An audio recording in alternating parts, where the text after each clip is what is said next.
रूस यूक्रेन युद्ध के बीच हाल ही में फ्रांस के राष्ट्रपति इमैनुअल मैक्रों ने अपने एक बयान में कहा था कि नेटो को यूक्रेन में अपनी सेना पर विचार करना चाहिए। हालांकि मैक्रों के इस बयान को ब्रिटेन और अमेरिका समेत तमाम यूरोपियन देशों ने खारिज कर दिया था, लेकिन रूस के राष्ट्रपति व्लादिमीर पुतिन ने उनके इस बयान पर कहा था कि अगर ऐसा हुआ तो इसका अंजाम परमाणु हमला होगा। लेकिन ये मामला अभी तक थमा नहीं है, बल्कि इटली की डिप्टी प्रधानमंत्री माटेओ साल्विनी ने आरोप लगाया है कि मैक्रों पूरे यूरोपीय महाद्वीप के लिए एक बहुत बड़ा खतरा है। माटेओ का कहना है कि वो यूक्रेन में पश्चिमी देशों के सैनिक नहीं भेजेंगे।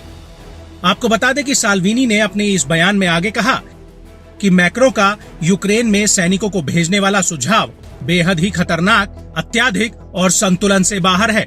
मुझे लगता है कि राष्ट्रपति मैक्रों अपने शब्दों के साथ हमारे देश और हमारे महाद्वीप के लिए एक खतरे का प्रतिनिधित्व करते हैं।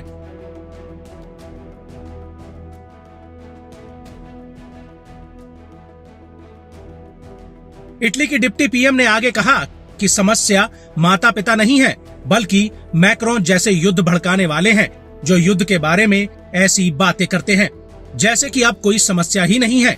मैं अपने बच्चों को तीसरे विश्व युद्ध में प्रवेश के लिए तैयार एक महाद्वीप के रूप में नहीं छोड़ना चाहता।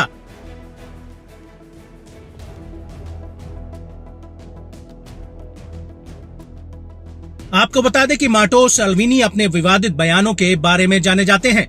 जानकारों का मानना है कि वो रूस के राष्ट्रपति व्लादिमीर पुतिन के बड़े प्रशंसक हैं और इसी वजह से उन्होंने रूसी चुनाव को लेकर कहा था कि जब एक व्यक्ति अपना वोट डालता है तो वो हमेशा सही होता है।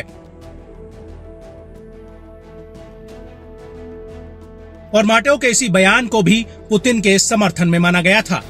हालांकि कई पश्चिमी देशों ने रूस में हुए राष्ट्रपति चुनाव पर कई सवाल उठाए थे, क्योंकि राष्ट्रपति चुनाव से पहले ही विपक्ष के संभावित उम्मीदवारों एलेक्सी नवेल्नी की जेल के भीतर संदिग्ध हालत में मौत हो गई थी। इसके अलावा पुतिन पर विपक्ष के कई नेताओं को जेल में डलवाने का आरोप भी है।